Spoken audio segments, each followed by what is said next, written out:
مصر کے بادشاہ نے اپنی بیٹی نکاح میں دی، واپس آئے، اولاد کوئی نہیں، 2 بیویاں، 86 برس کی عمر ہو گئی، مانگتے مانگتے مانگتے 60 سال کی دعاؤں کے بعد اللہ نے بیٹا دیا، اسماعیل۔ اور ابھی وہ چند دن کے تھے کہ اللہ کی طرف سے اشارہ ہوا، ان لے کے نکل، ان لے کے نکل۔ کدھر کدھر؟ اللہ نے سارا کے دل میں ڈال دیا، کھچاؤ، دل بند کر۔ سارا کہے بڑی بیوی، انہوں میری اکھیں تو دور کر، میرا دل کٹیندہ ہے، انہوں اولاد ہوگی مینوں نہیں ہوئی، انہوں میری اکھیں تو دور کر، میں نہیں ویکھ سکتی۔ انہوں نے سمجھا سوکن پنا ہے۔ جبریل آ گیا کہ اللہ تعالیٰ فرما رہے ہیں جیسے کہہ رہی ہے ویسے کرو، لے جاؤ۔ کہ اللہ کہاں لے جاؤں؟ کہاں جہاں ہم کہیں۔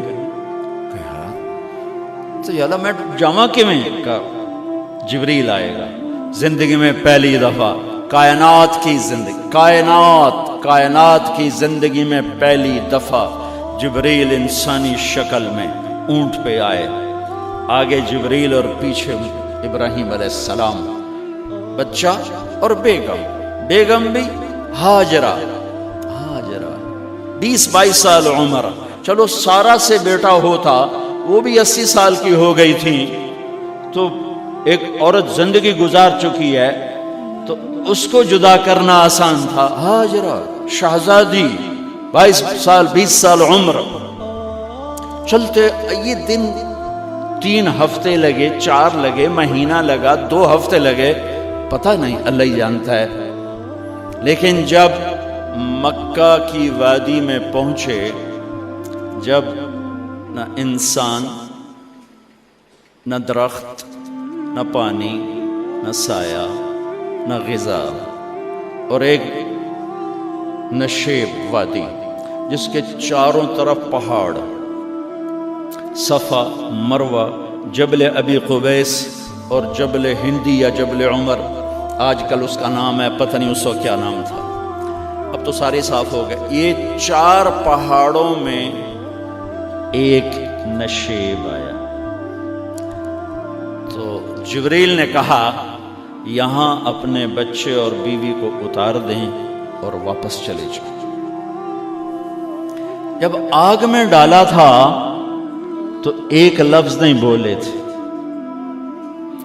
اور ایک طرف ہوا کا فرشتہ، ایک طرف پانی کا فرشتہ کہ ہم آپ کی مدد کریں، کہ اما الیک فلا، نہیں تمہاری ضرورت نہیں، اما الی اللہ فنعم، اللہ ویکھ رہا ہے، انہوں بچاونا ہویا تو بچا لے سی، یہ ساڑنا ہویا تو ساڑ دے سی، میں تہاڈی لوڑ بھی فرشتوں سے بھی بے نیاز ہو کے۔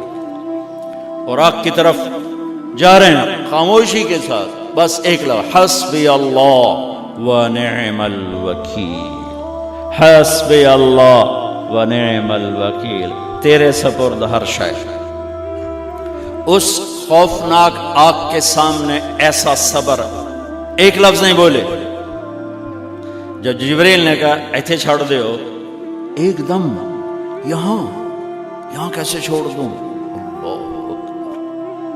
یہاں تو نہ کوئی انسان ہے، نہ اسباب زندگی ہیں، نہ پانی ہے، کچھ بھی نہیں ہے، کیسے چھوڑ دوں؟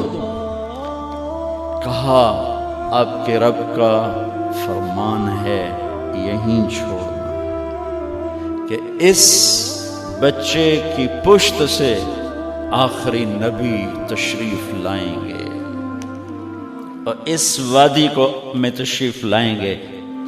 اسلمت لرب العالمین، ٹھیک چھوڑ دے۔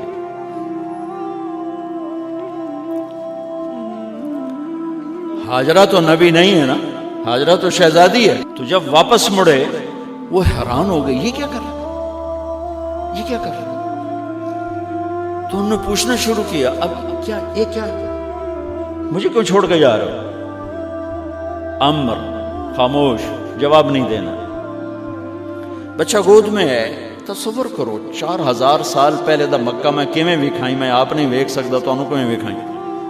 کالے پہاڑ، انسان نہیں، ہوا کی سنسناہٹ، دھوپ کی تپش، پہاڑ کی آگ، پتہ نہیں کون سا مہینہ تھا اللہ ہی جانے، اور وہ جاری ہیں ساتھ ساتھ. کیوں میرا قصور کی ہے، میں نے چھڑیا کیوں بھائی، جاندہ کدے پہ ہیں، کوئی گل تو دس. چلتے چلتے کدئی پہنچے. کدئی کوئی 3 میل 3 میل. تو ہاجرہ کو خیال آیا یہ اللہ کے نبی ہیں، کوئی اتو نہ گل آئی ہوگی. تو 3 میل کے بعد اللہ امرک، کیا یہ اللہ نے کہا ہے کہ میں نے اتنے چھاڑ دے تو میرے پتر نو؟ اللہ کیا ہے؟ تو ابراہیم علیہ السلام نے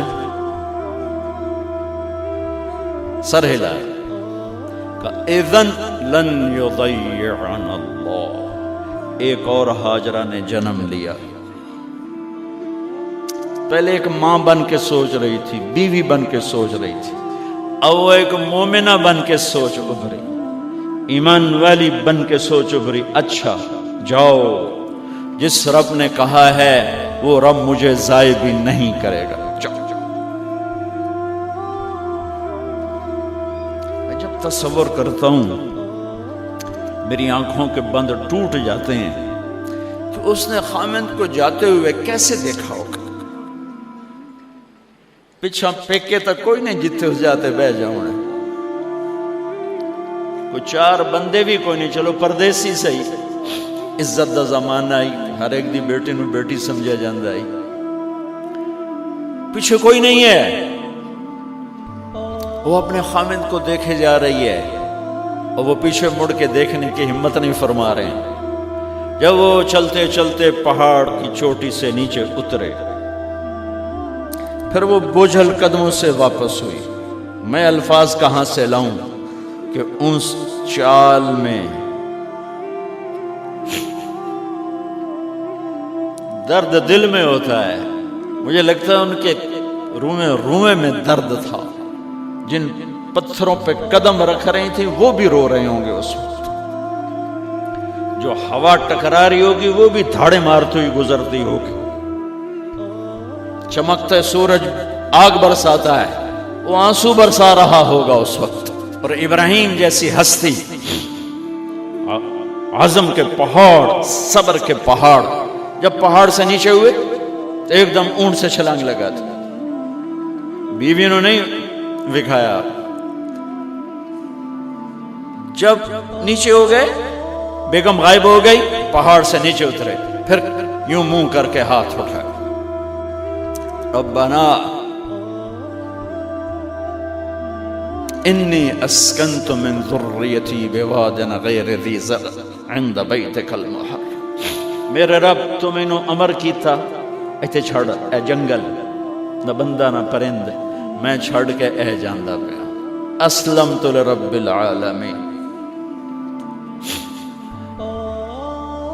ابراہیم علیہ السلام کی زندگی پیغام ہے. ہمیں بیوی بچہ چھوڑنے کو نہیں کہہ رہا، ہمیں کہہ رہا ہے جھوٹ چھوڑو، فحاشی چھوڑو، بدماشی چھوڑو، بددیانتی چھوڑو، خیانت چھوڑو، شراب چھوڑو، بدکاری چھوڑو، جوا چھوڑو، ظلم چھوڑو. ہم سے یہ مطالبہ، چھوٹا جا مطالبہ ہے. ابراہیم کے آگے تو 2 بیویاں اور بیٹھی تھیں، ایک سارا، ایک مدین کی ماں، 2 بیویاں. فلسطین کی بستی آباد، سرسبز. ہاجرہ کے پاس کیا تھا؟ کالے پہاڑ، پانی بھی کوئی نہیں ہے. مجھے خیال آتا جب رات آئی ہوگی تو رات کا اندھیرا، پہاڑوں کا اندھیرا، کالے پتھروں کا اندھیرا، گہری وادی کا اندھیرا، ان سارے اندھیروں میں ایک عورت کا تصور کرو، معصوم بچے کو گود میں لے کے جب بیٹھی ہوگی تو تاروں نے ابھر کے دیکھا ہوگا کہ یہ کون مائی ہے. تاروں کو مسکراہٹ سے تشبیہ دی جاتی ہے. میں کہتا ہوں اس رات تارے بھی روئے ہوں گے، چاند بھی حیران ہوگا، ایک چکرے کون بی بیٹھی ہوئی ہے. اس مائی کی رات کیسے گزری، آنے والا گرم دن کیسے گزرا، پانی ختم ہوا، بچے کی ایڑیاں اور آہو بکا. اللہ زمزم پہلے کیوں نہ کٹیا؟ اللہ کو پتا تھا میں نے زمزم نکالنا ہے. پہلے کیوں نہیں کڑیا؟ انہوں روایا کیوں؟ ماں نو دوڑایا کیوں؟ صفا مروا پھر سینہ پاٹ گیا۔ یہ میرے اللہ نے دنیا کو امتحان کی جگہ بنایا ہے۔ وہ الف لام میم احسب الناس ان يتركوا ان يقولوا آمنا وهم لا يفتنون ولقد فتنا الذين من قبلهم فليعلمن الله الذين صدقوا وليعلمن الكاذبين۔ میں تمہیں تسی کلمہ پڑھا ہے نا میرا، اب میں امتحان لوں گا۔ تسی پہلی تو دوئی چ نہیں جاون دین دیو جب تے امتحان پاس نہ کرے۔ پہلی تو دوئی بھی کوئی کلاس ہوندی نہیں، امتحان دیو پاس ہو گئے چلو ہن دوئی بہاؤ، نہیں پچھا لے جاؤ۔ ہے میرا اللہ کہتا تمہیں جنت دینی ہے، اپنی رضا دینی ہے، تھوڑا تو مینوں کھڑکاون دیو، کچھ تو میں کھڑکاواں گا، لیکن اوئے ہائے اتنا نہیں۔ جب میں صفا مروہ چلتا ہوں تو مجھے اماں ہاجرہ کا خیال آتا ہے کہ ہم تو گیلری میں چل رہے ہیں بڑے آرام سے، وہ تو ایک پہاڑ پہ چڑھتی اترتی، دوسرے پہ چڑھتی اترتی، انہیں پتا تھا اللہ کی قسم کوئی انسان نہیں، لیکن بچے کو تڑپنا دیکھ نہیں رہی ماں، دیکھنے کی جرت نہیں ہے۔ صفا مروہ صفا مروہ صفا مروہ صفا مروہ، 7 چکر کے بعد نا وہ ہمت جواب دے گئی۔ اگر ہمت ہوتی تو شاید وہ اور چلتی، اور بے بس ہو کے گری ہیں، اور آخری نظر بیٹے کو دیکھنا چاہا کہ میں ایتھے مر جاواں او اتھے مر جاواں، نہ او میرا مرنا ویکھے نہ میں او دا مرنا ویکھ۔ جس امت کی بنیاد اتنی بڑی قربانی پر ہو، وہ امت کہے سود کے بغیر گزارا نہیں، جھوٹ کے بغیر گزارا۔ سارے بازار کے تاجروں سے پوچھو، کہتے ہیں جھوٹ کے بغیر دکانداری۔ سارے میں وکیلوں کو کیا کہوں، قانون ہی کالا ہے، وہ کہتے ہیں جھوٹ کے بغیر کیس نہیں۔ سیاستدانوں سے پوچھو، جھوٹ کے بغیر سیاست نہیں۔ کہاں سے لائے ہو یہ علم؟ کس کو جھٹلا رہے ہو؟ اپنے نبی کو؟ کون سے پیمانے بنا دیے تم نے؟ تو کلمہ توحید و رسالت کے، عشق رسول کے کون سے پیمانے بنائے ہیں؟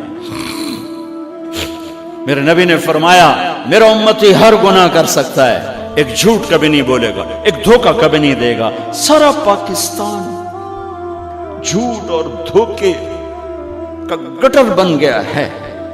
بازار، شہر، دیہات، منڈیاں، فیکٹریاں،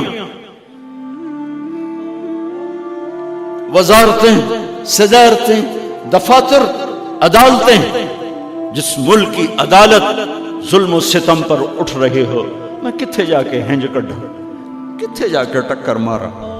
یہ ہاجرہ کا قصہ اس لیے ہے کہ اللہ پر ہر چیز قربان کرو۔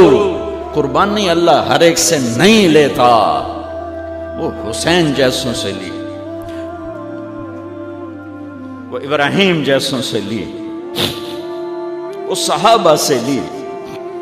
ایسی ہمیں گندگی کے کیڑے، تو وہ گر گئیں کہ میں یہاں مر جاؤں، اسماعیل وہاں مر جائے، اور نہ میں نے ویکھے میں نے ویکھے، لیکن ایک ایسے الوداعی نظر ڈالی کہ پتہ نہیں کہ میں مردہ پہ ہے۔ تو میرے رب کا غیبی نظام حرکت میں آ چکا تھا۔ ایک خوبصورت جوان کو دیکھا جو وہاں کھڑا ہوا ہے، تو ماں کی ممتا نے پھر انگڑائی لی اور پھر دوڑی، ساری تھکاوٹوں کو بھلا کر، پھٹے ہوئے سینے کو بھلا کر قریب آئیں تو وہ تو غائب ہو چکا تھا۔ جبریل انسانی شکل میں پر مارا، بچے کی ایڑیوں سے زمزم نکالا، پانی کا چشمہ نکالا،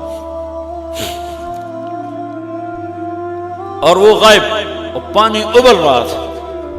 ان کا زمزم زمزم، عبرانی زبان میں زمزم، رک جا رک جا۔ میرے نبی نے کہا اللہ میری ماں کا بھلا کرے، وہ زمزم نہ کہتی تو یہ پورا اللہ دریا بنا دیتا، پر اللہ نے انہوں کھوئی بڑا بنائی، دریا نہیں بنا بنا۔ کیا پانی ہے؟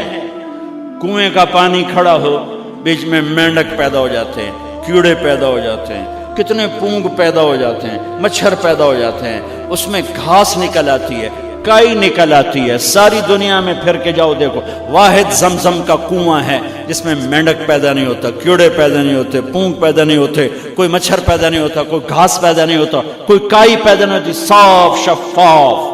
اور جو ہی اوپر سے موٹر چلتی ہے پانی کو کھینچنے کے لیے تو 6-7 سوراخ ہیں. سب سے بڑا سوراخ